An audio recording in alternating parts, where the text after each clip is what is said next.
Jharkhand board class 10 model set 2 science मतलब विज्ञान का सॉल्यूशन है दोस्तों। ये दोस्तों सेट 2 हम लोग आज सॉल्यूशन करने वाले हैं। तो चलिए फटाफट सेट 2 सॉल्यूशन करते हैं। उसके पहले दोस्तों यहाँ पे सामान्य निर्देश दिया है। चलिए हम लोग पहले सामान्य निर्देश को पढ़ते हैं, क्योंकि एग्जाम में लिखने मतलब हम लोग जो एग्जाम में लिखेंगे उससे पहले हमको पता होना चाहिए से कहाँ पर क्या लिखना है, कितने शब्दों में लिखना है, किस तरह लिखना है।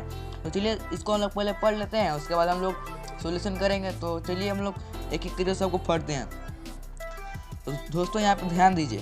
दोस्तों यहाँ पे पहला निर्देश में लिखा हुआ है कि परीक्षार्थी यथासंभव अपने शब्दों में उत्तर दे। मतलब दोस्तों आपको अपने भाषा में आंसर देना है, नहीं कोई भूख का है, मतलब दोस्तों ना ही किसी भूख का देख के आपको उतार देना है, ना ही किसी गैस पेपर को देख के आपको रट लेना है।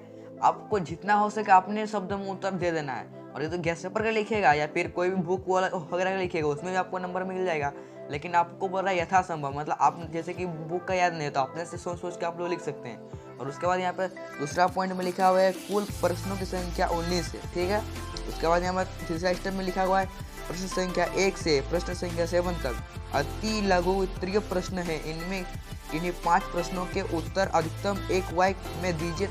प्रत्येक प्रश्न 2 अंक के निर्धारित है। मतलब दोस्तों यहाँ पे हम लोगों को 1 से लेके क्वेश्चन नंबर 7 तक क्वेश्चन दिया हुआ, उसमें से सिर्फ हम लोग को सिर्फ 5 ही क्वेश्चन का आंसर देना है। आप लोग से एग्जाम में लिखेगा तो सिर्फ 5 को क्वेश्चन का आंसर दीजिएगा। लेकिन हम यहाँ पे मॉडल सेट है इसलिए आपको हम सारा का सारा सोल्यूशन करा देते हैं, क्योंकि कोई फिक्स नहीं है ना, इसीलिए। और यहाँ पे बोल रहा है एक शब्दों में देखिए या फिर एक वाक्य में भी लिख सकते हैं। इसके बाद चलिए हम दोस्तों नेक्स्ट स्टेप की ओर बढ़ते हैं। नेक्स्ट स्टेप क्या हम चलिए जानते हैं फटाक से। उसके बाद दोस्तों हमारे नेक्स्ट स्टेप में बोल रहा है कि प्रश्न संख्या 8 से 14 तक लघु उत्तरीय प्रश्न है। इनमें किन्हीं 5 प्रश्नों के अधिकतम उत्तर 50 शब्दों में देना है। प्रत्येक प्रश्न के मान 3 अंक निर्धारित है। मतलब दोस्तों यहाँ पे आप लोगों को 8 नंबर क्वेश्चन से 14 नंबर क्वेश्चन तक लघु उत्तरीय है। इनमें से आपको सिर्फ 5 ही क्वेश्चन के आंसर देना है। जो आप आंसर लिखेंगे दोस्तों वो कम से कम मैक्सिमम दोस्तों 50 शब्दों में होना चाहिए। और ये एक प्रश्न के लिए 3 नंबर आपको मिलेगा। और चलिए हम लोग नेक्स्ट स्टेप की ओर बढ़ते हैं। नेक्स्ट स्टेप हमारा ये है, इसमें बोल रहा है प्रश्न संख्या 15 से 19 तक दीर्घ उत्तरीय प्रश्न है। इनमें किन्हीं 3 प्रश्नों के उत्तर अधिकतम 100 शब्दों में दें। प्रत्येक प्रश्न का मान 5 निर्धारित है। मतलब दोस्तों यहाँ पे हम लोग को क्वेश्चन नंबर 15 से लेकर 19 तक देना है उत्तर, लेकिन ये इनमें से सिर्फ हमको किन्हीं 3 का देना है। लेकिन आप लोगों को मैं पूरा दे देता हूँ, क्योंकि फिक्स नहीं है ना। उसके बाद बोल रहा है इसमें से आप लोग जो आंसर लिखेगा उसमें कम से कम मैंने मैक्सिमम 100 शब्द होना चाहिए। और ये जो 15 नंबर से 19 नंबर तक क्वेश्चन रहेगा ये आपको एक प्रश्न का 5 नंबर मिलेगा। तो चलिए हम लोग सामान्य निर्देश पढ़ चुके हैं। अब चलिए हम लोग मॉडल सेट को सॉल्यूशन करते हैं।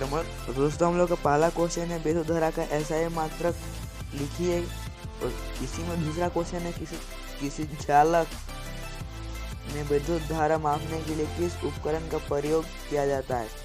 तो दोस्तों ऊपर में हम लोगों को लिखा गया था कि क्वेश्चन नंबर 1 से लेकर क्वेश्चन नंबर 7 तक हम लोगों को 2 नंबर का है और सभी क्वेश्चन को एक लाइन या एक शब्दों में उत्तर देना है। तो चलिए हम लोग इसको थोड़ा सा 1-2 लाइन में आंसर देते हैं। तो यहाँ पे हम लोगों का होगा विद्युत धारा का ऐसा मात्रक एम्पियर होता है और परिपथों की विद्युत धारा मापने के लिए जिस यंत्र का उपयोग करते हैं उसे अमीटर कहते हैं। दोस्तों हम यहाँ पर थोड़ा लंबा करके लिख दिए, क्योंकि एग्जाम में जगह बहुत ज़्यादा दिया रहता है और हम लोगों को पूरा पेज भरना रहता है, लंबा करके लिख दिया। नहीं तो यहाँ पे हम डायरेक्ट लिख सकते थे विद्युत धारा का ऐसा ही मात्रक डायरेक्ट लिख देते एम्पियर, और वहाँ पे लिख सकते थे डायरेक्ट से हम लोग को विद्युत धारा मापने के लिए सिर्फ एमीटर का उपयोग होता है। लेकिन हम इसको थोड़ा घुमा फिरा कर थोड़ा लंबा करके लिख दिए, क्योंकि यहाँ पर हम लोग को एग्जाम में बहुत ज़्यादा जगह दिया होता है। और दोस्तों यहाँ पे हम इंग्लिश से लिख दिए, जो इंग्लिश पढ़ने के बच्चे हैं वो इस इंग्लिश को देख के अपने नोटबुक पे नोट कर सकते हैं। और दोस्तों यहाँ पे हम लोग का दूसरा क्वेश्चन है प्रतिरोध का ऐसा ही मात्रक लिखें। और इसी में दोस्तों दूसरा क्वेश्चन दिया हुआ है, इसमें बोल रहा है किसी तार का प्रतिरोध उसकी लंबाई पर निर्भर करता है, हाँ या नहीं। तो दोस्तों यहाँ पे हम लोग भी इसी को दोस्तों यहाँ पर भी हम लोग थोड़ा सा इसको थोड़ा लंबा कर दिया, नहीं तो आप लोग शॉर्टकट में भी लिख सकते हैं। यहाँ पे प्रतिरोध कैसे मतलब डायरेक्ट लोग ओम लिख सकते हैं, लेकिन इसको हम थोड़ा लंबा कर लिख दिए। यहाँ पे लिख दिया प्रतिरोध का ऐसा मात्रक ओम है, हाँ, क्योंकि लंबाई को दुगुना कर देने पर नया प्रतिरोध का मूल्य प्रतिरोध का दुगुना हो जाता है। दोस्तों आप इसको सिर्फ एक लाइन में भी लिख सकते हैं, लेकिन हम थोड़ा लंबा करके लिख दिए क्योंकि यहाँ पे एग्जाम में बहुत ज़्यादा जगह बचा हुआ था, लेकिन आपको फुल मार्क्स मिल जाएगा। आप थोड़ा सा भी लिख दीजिएगा या फिर लंबा सा भी, वो आपकी मर्जी। चलिए हम लोग नेक्स्ट क्वेश्चन की तरफ बढ़ते हैं। नेक्स्ट नंबर क्या है देखते हैं फटाफट से। तो हम लोग का तीसरा नंबर क्वेश्चन बोल रहा है, दो ऐसे धातु का नाम बताएं जिसे आसानी से चाकू से काटा जा सकता है। तो दोस्तों इसमें से हम लोग का पहला हो जाएगा सोडियम और दूसरा हम लोग का हो जाएगा पोटेशियम। इसको दोस्तों Na से डिनोट किया जाता है, इसको पोटेशियम के से डिनोट किया जाता है। तो दोस्तों हमारे पास नेक्स्ट क्वेश्चन 5 नंबर क्वेश्चन बोल रहा है कि जीवाश्म ईंधन क्या है। तो दोस्तों इसका भी हम लोग को एक लाइन में या फिर एक वर्ड में भी आंसर दे सकते हैं, लेकिन इसका थोड़ा लंबा जाएगा क्योंकि यहाँ पे बोल रहा है जीवाश्म ईंधन क्या है। मतलब दोस्तों इसको पूरा डिटेल से हम लोग लिखना है, लेकिन आप लोग एग्जाम में डायरेक्ट लिख सकते हैं। तो चलिए मैं आपको बता दें तो आप लोग डायरेक्ट एग्जाम में क्या लिख सकते हैं, तो सुन लीजिए। आप लोग लिख सकते हैं जीव जंतु के अंत से प्राप्त ईंधन को जीवाश्म ईंधन कहते हैं। जैसे कि दोस्तों कोई हमको कोयला मिलता है, वो क्या जीवाश्म ईंधन है, लेकिन कोयला किसी ने बनाया नहीं बनाया, वो पहले के पीढ़ी में कोई व्यक्ति या फिर कोई पेड़ पौधा वो सड़ गया होगा, जो कि किसी कारण सड़ गया होगा, वो आप लोगों को अभी मिल रहा है, वो कोयले के रूप में मिल रहा है, उसी को जीवाश्म ईंधन कहते हैं। चलिए इसको हम लोग परिभाषित करते हैं। तो चलिए दोस्तों इसको हम लोग पहले परिभाषित करते हैं। तो हम लोगों को होगा पृथ्वी पर किसी समय पर जीवित रहने वाले अति प्राचीन सजीवों के प्रशिक्षण अवशेषों या उनके द्वारा चट्टानों में छोड़ी गई छापों जो पृथ्वी की सतहों या चट्टानों पर परतों पर सुरक्षित पाए जाते हैं, उसको जीवाश्म ईंधन कहते हैं। जैसे कि कोई भी पेड़ पौधा सड़ गया, जो ऊपर का मिट्टी था वो नीचे चल गया, नीचे की मिट्टी ऊपर आ गया, उसी तरह वो सड़ गल के जीवाश्म ईंधन का रूप ले लेता है, जैसे कि वो कोयला बन जाता है, ऐसे वो हो गया जीवाश्म ईंधन। तो चलिए हम लोग नेक्स्ट क्वेश्चन की तरफ बढ़ते हैं। नेक्स्ट क्वेश्चन हमारे क्या देखते हैं वीडियो। छठा नंबर क्वेश्चन बोल रहा है वंशानुगत लक्षण से आप क्या समझते हैं। तो दोस्तों इससे हम लोग क्या समझते हैं, चलिए हम लोग इस वीडियो में एक्सप्लेन करते हैं। तो दोस्तों हम लोग उत्तर में हो जाएगा माता पिता से पीढ़ी दर पीढ़ी आसानी से संरक्षित होने वाले मौलिक गुण को अनुवांशिक गुण कहते हैं, और अनुवांशिक गुणों को संरक्षण की प्रक्रिया एवं उनके कारकों का अध्ययन को अनुवांशिकी कहा जाता है। दोस्तों आप लोग ये लिख लीजिएगा। और चलिए हम लोग नेक्स्ट क्वेश्चन की तरफ बढ़ते हैं। तो चलिए देखिए नेक्स्ट क्वेश्चन हमारा क्या है। दोस्तों ये वीडियो इंग्लिश मीडियम और हिंदी मीडियम दोनों के लिए है, क्योंकि हम दोनों से इसको लिख दिए हैं। आप लोग इंग्लिश मीडियम वाला इंग्लिश से लिख लीजिएगा और हिंदी मीडियम वाला हिंदी से लिख लीजिएगा।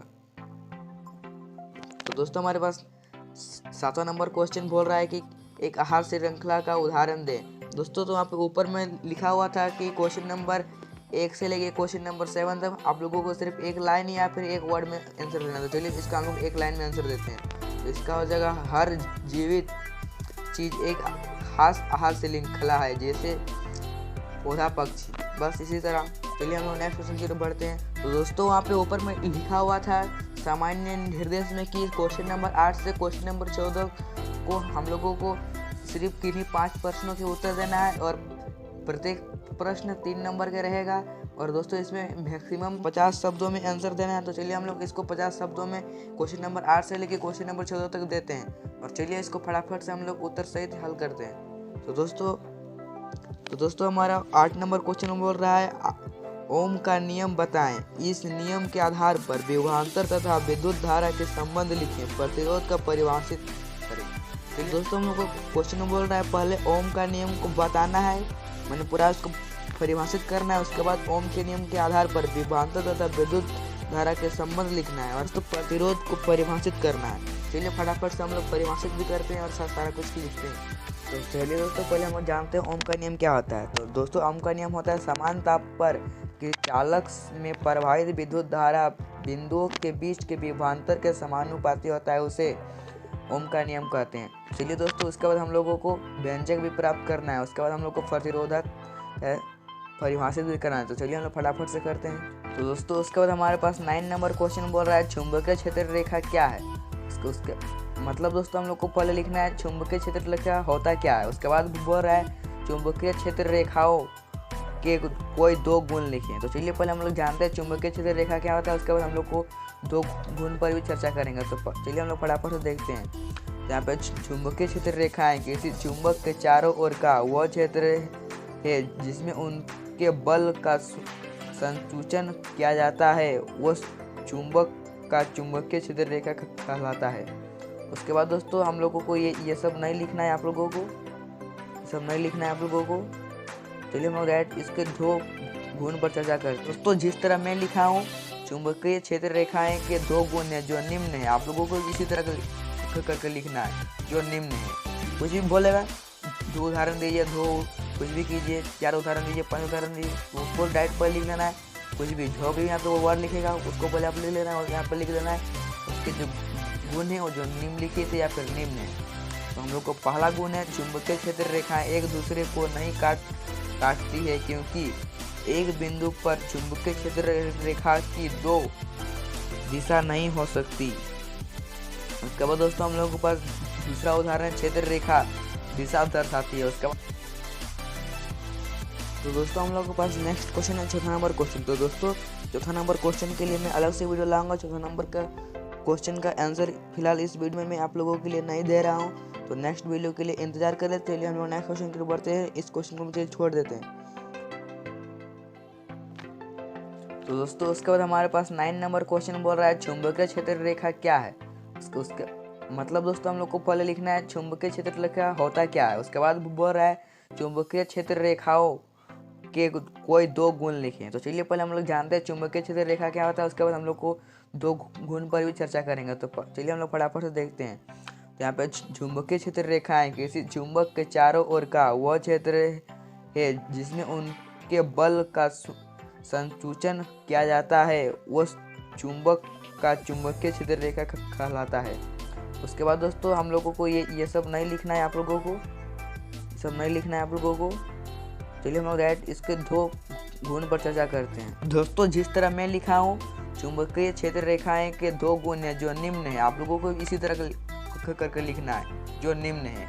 कुछ भी बोलेगा, दो उदाहरण दीजिए, दो कुछ भी कीजिए, 4 उदाहरण दीजिए, 5 उदाहरण दीजिए, तो उसको डायरेक्ट पर लिख लेना है। कुछ भी जो भी यहाँ पे वो वर्ड लिखेगा उसको पहले आप लिख लेना है और यहाँ पर लिख देना है उसके जो गुण है वो जो निम्नलिखित है या फिर निम्न है। तो हम लोग को पहला गुण है चुंबकीय क्षेत्र रेखाएं एक दूसरे को नहीं काटती है, क्योंकि एक बिंदु पर चुंबकीय क्षेत्र रेखा की दो दिशा नहीं हो सकती। उसके बाद दोस्तों हम लोगों के पास दूसरा उदाहरण क्षेत्र रेखा दिशा दर्शाती है। उसके बाद हमारे पास नेक्स्ट क्वेश्चन 10 नंबर क्वेश्चन बोल रहा है संचारण किसे कहते हैं, इससे सुरक्षा के उपाय बताएं। तो चलिए हम लोग पहले जानते हैं संचारण किसे कहते हैं, उसके सुरक्षा के उपाय भी हम लोग चलिए बताते हैं। तो दोस्तों हम लोगों को संचारण का डिफिनेशन हो जाएगा जब कोई धातु अपने आसपास अम्ल, आर्द्रता आदि मतलब और भी के संपर्क में आती है तब ये संचारित हो जाती है और इस प्रक्रिया को संचार कहते हैं। मतलब दोस्तों जब भी कोई आप लोग देखते होंगे बरसात के दिनों में आपके घर में जो नमक रहता है उसमें अपने आप नमक में थोड़ा बहुत पानी आ जाता है, और जो आप लोगों को देखेंगे लोहा रहता है उसमें भी जंग लगना शुरू हो जाता है जब भी उसमें बारिश होता है। तो चलिए हम इसके कुछ 1-2 एग्जाम्पल भी देख लेते हैं। दोस्तों उसमें हम लोग को देखिए पहला एग्जाम्पल है लोहे पर जंग लगना, उसका दूसरा एग्जाम्पल है तांबे के बर्तनों पर नीले हरे होना, और तीसरा एग्जाम्पल है सोना चांदी के गहने पर काला काला हो जाना। देखते हैं आप लोगों को बरसात के मौसम या फिर किसी भी मौसम में, लेकिन अधिकतर बरसात के मौसम में ही होता है। तो चलिए उसके बाद हम लोग नेक्स्ट क्वेश्चन की ओर बढ़ते हैं, और नेक्स्ट क्वेश्चन क्या चलिए हम लोग देखते हैं। तो दोस्तों हमारे पास नेक्स्ट क्वेश्चन बोल रहा है 11 नंबर क्वेश्चन। तो बोल रहा है संतृप्त और असंतृप्त हाइड्रोकार्बन में अंतर स्पष्ट कर। चलिए हम लोग फटाफट इसका अंतर भी स्पष्ट कर लेते हैं। हमारे पास नेक्स्ट क्वेश्चन 12 नंबर क्वेश्चन बोल रहा है जैव आवर्धन क्या है। तो मतलब दोस्तों यहाँ पर जैव आवर्धन बोल रहा है, आप लोगों को आवर्धन सिर्फ नहीं बोल रहा है, नहीं तो आप लोग फिजिक्स वाला आवर्धन नहीं लिखिएगा। यहाँ पर बोल रहा है जैव आवर्धन क्या है, मतलब बायोलॉजी वाला पूछ रहा है जैव आवर्धन क्या होता है। तो चलिए फटाफट से जानते हैं हम लोग का जैव आवर्धन क्या होता है। इसमें हो जाएगा दोस्तों हम लोग को खाद्य श्रृंखला में एक अथवा एक से दूसरी अवस्था में जाते हुए किसी रासायनिक स्थायी पदार्थ तथा तत्व जैसे कीटनाशक, रेडियो सक्रिय वस्तु या भारी वस्तु की सांद्रता में वृद्धि को ही जैव आवर्धन कहते हैं। दोस्तों कोई भी ऐसे खास वस्तु जिसमें सांद्र की वृद्धि होती है उसे जैव आवर्धन कहते हैं। तो चलिए दोस्तों इसके बाद हम लोग नेक्स्ट क्वेश्चन की ओर बढ़ते हैं, देखते हैं हमारा नेक्स्ट क्वेश्चन क्या है। तो दोस्तों हमारे पास नेक्स्ट क्वेश्चन है कि 14 नंबर क्वेश्चन बोल रहा है मेंडल ने अपने प्रयोग के लिए मटर के पौधे का चयन ही क्यों किया। मतलब दोस्तों मेंडल ने अपने प्रयोग के लिए मटर का ही पौधे को क्यों चुना, वो तो और भी सारा पौधा ले सकते हैं। तो चलिए देखते हैं यहाँ पे क्या इसका आंसर हो जाएगा।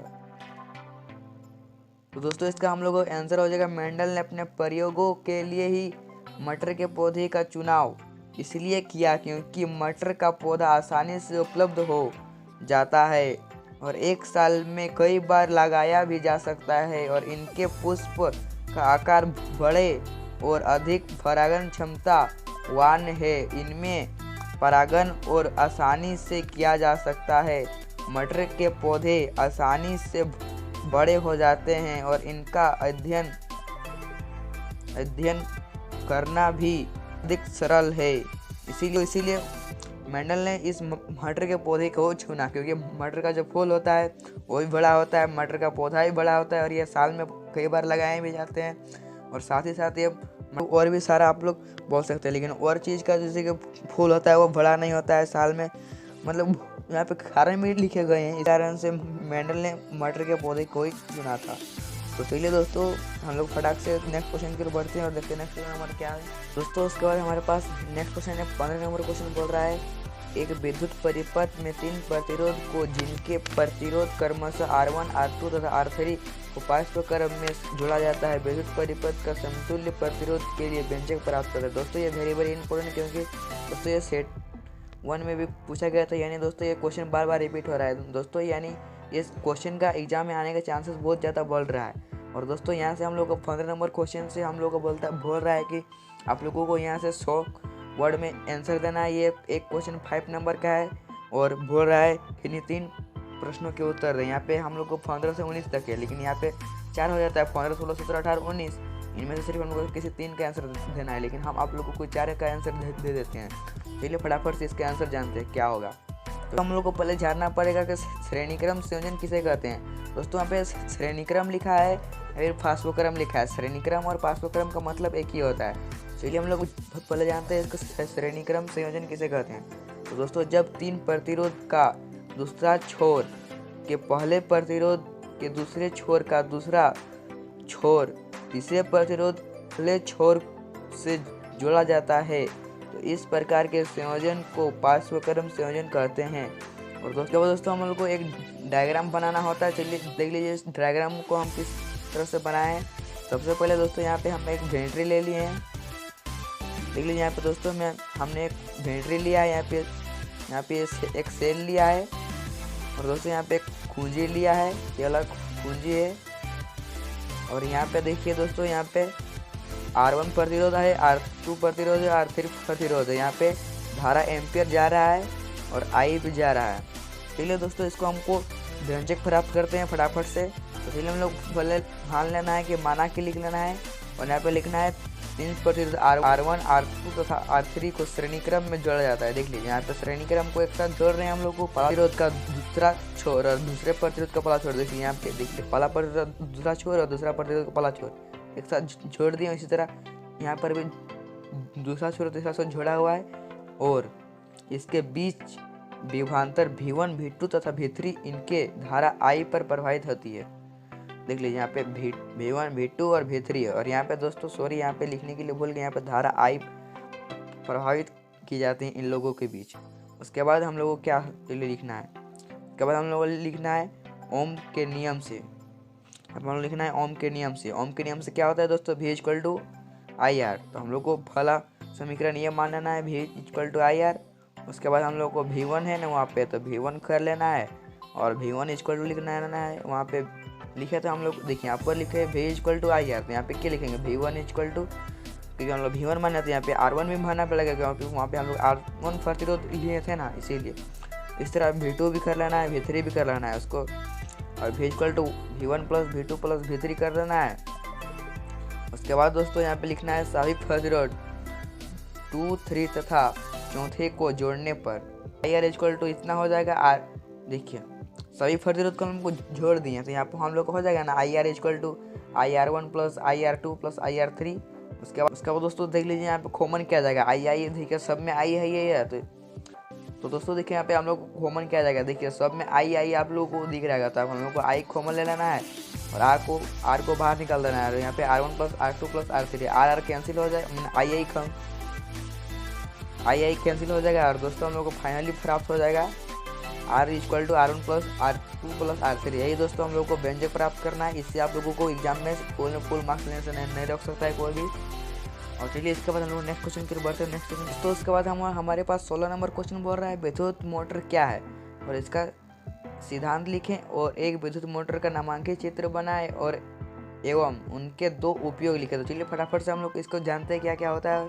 हम लोग जानते हैं फटाफट से मोटर क्या है और इसका सिद्धांत क्या है और इसका 2 उपयोग भी लिखते हैं। लोगों का उत्तर हो जाएगा विद्युत मोटर एक विद्युत यांत्रिक मशीन है जो विद्युत ऊर्जा को यांत्रिक ऊर्जा में बदल देती है, अर्थात इसे उपयोग विद्युत स्रोत को जोड़ने पर यह घूमने लगती है, जिससे इसी से जुड़ी मशीन या यंत्र भी घूमने लगती है। विद्युत मोटर औद्योगिक प्रगति का महत्वपूर्ण सूचक है। यह एक बड़ी सरल तथा बड़ी उपयोगी मशीन है, क्योंकि दोस्तों हमारे घर में जो बिजली आती है वही विद्युत मोटर का काम करती है, जो विद्युत ऊर्जा को यांत्रिक ऊर्जा में बदलता है, तब ना हमारे घर में बिजलियाँ आती है, वही बोल रहा है। उसके बाद देखते हैं यहाँ पे हम लोग को सिद्धांत क्या है। दोस्तों हमारा सिद्धांत है जब किसी याताकार कुंडली को चुंबकीय क्षेत्र में रखा जाता है तब उसमें धारा प्रवाहित की जाती है, तो कुंडली पर बल कार्य करता है जो लगातार घूमती है। जब कुंडली घूमती है तब उससे संलग्न धुरी भी मिलती है।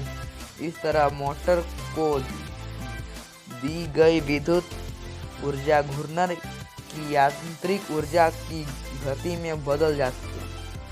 मतलब समझ गए दोस्तों। चलिए हम लोग देखते हैं इसका क्या उपयोग है। तो दोस्तों आप लोग सबसे पहले क्या लिखेंगे, आप लोग तो खेती करते होंगे, इसलिए फटाफट से आप लोग पहले खेती का ही उदाहरण ले लीजिए। किसानों के खेती करने के लिए उपयोग में आता है, क्योंकि हम लोग खेती करने के लिए हमको बिजली चाहिए। बिजली के बिना हम लोग कुएं से पानी कैसे निकालेंगे। और एक तो मान लीजिए विद्युत पंखे में और etc और भी बहुत सारा है, टीवी और भी बहुत सारा है। चलिए हम लोग नेक्स्ट क्वेश्चन की ओर बढ़ते हैं। दोस्तों हमारा नेक्स्ट क्वेश्चन बोल रहा है 17 नंबर क्वेश्चन, समवायिता किसे कहते हैं। पैटर्न पर समवायिता के नाम एवं संरचना सूत्र लिखें। चलिए फटाफट से इसका भी हम लोग आंसर जान लेते हैं क्या होगा।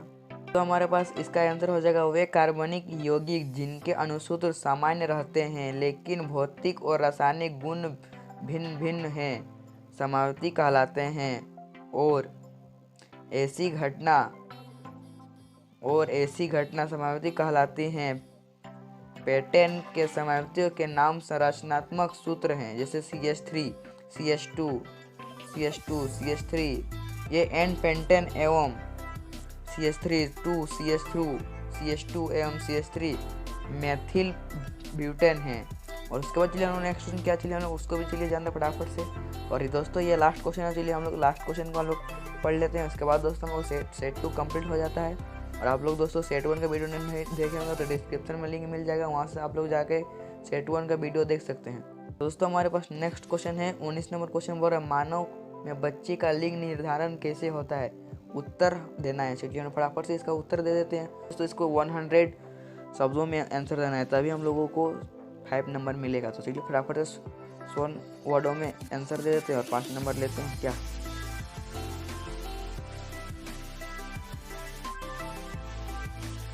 दोस्तों इसका उत्तर हो जाएगा मानव में लिंग निर्धारण विशेष लिंग गुणों के सूत्रों हो जाएगा, लेकिन यहाँ पे सत्र लिखा हुआ है के आधार पर होता है। नर में XY गुण सूत्र होते हैं और मादा में XX गुणसूत्र विद्यमान होते हैं। इसे स्पष्ट किया जाता है कि मादा के पास Y गुण सूत्र होता है,